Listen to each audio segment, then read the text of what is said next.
Assalamualaikum warahmatullahi wabarakatuh. Perkenalkan, nama saya Chandra, NPM 2535222031. Saya akan menjelaskan tentang akuntansi dasar. Akuntansi adalah suatu proses, yaitu proses pencatatan, penggolongan, perlengkapan transaksi.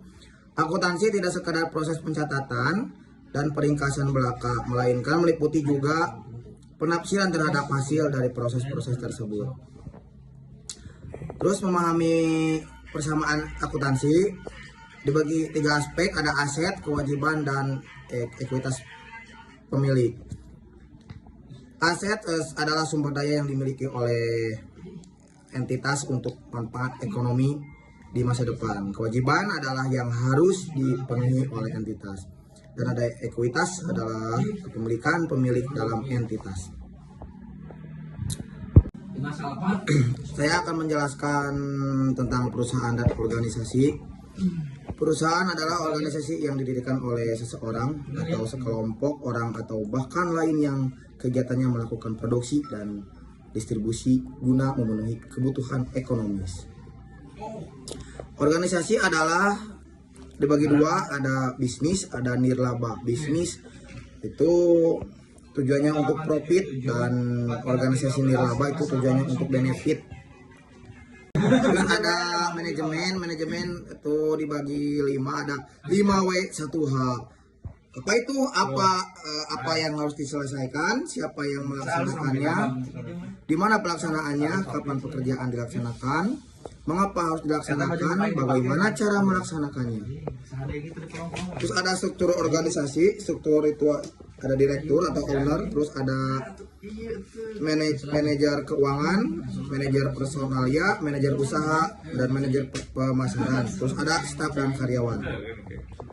Jenis usaha ada perusahaan dagang, perusahaan jasa, perusahaan manufaktur. Perusahaan dagang adalah perusahaan, yaitu perusahaan yang kegiatannya membeli barang jadi dan menjualnya kembali tanpa melakukan pengolahan terhadap barang tersebut. Contohnya dealer, konserba, toko kelontong.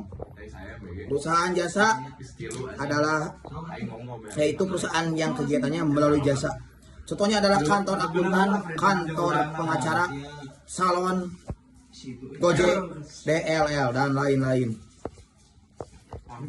Perusahaan manufaktur adalah pabrik industri, yaitu perusahaan yang kegiatannya mengolah bahan baku menjadi barang jadi dan kemudian menjual barang jadi tersebut. Contohnya adalah pabrik sepatu, pabrik kulit, pabrik roti, dan lain-lain.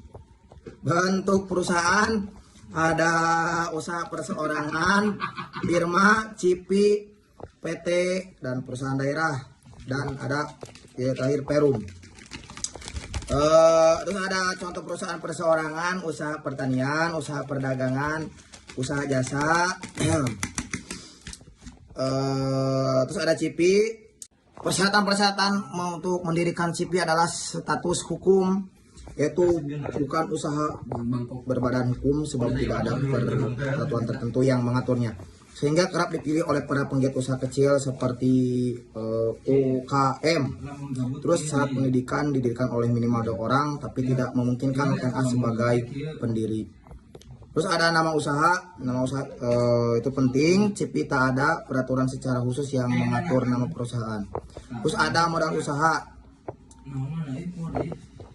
Itu untuk persyaratan membuat atau mendirikan CIPI. Terus ada persyaratan mendirikan PT, perseroan terbatas. Syarat-syaratnya status hukum. PT saat didirikan harus sesuai dengan peraturan tertulis dalam UU nomor 40 tahun 2007 tentang persoalan terbatas.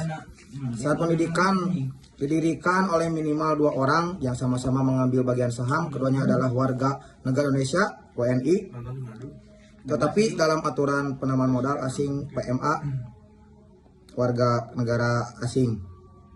Nama usaha PT namanya tidak diatur secara khusus di dalam pasal 16 UU nomor 40 tahun 2007.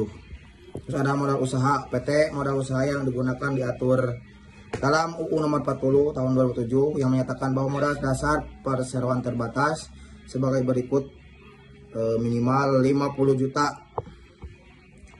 Terus ada perusahaan daerah seperti PDAM. Terus ada Perum. perusahaan umum seperti BUMN, Pertamina, PLN, dan lain-lain. Terima kasih. Wassalamualaikum warahmatullahi wabarakatuh.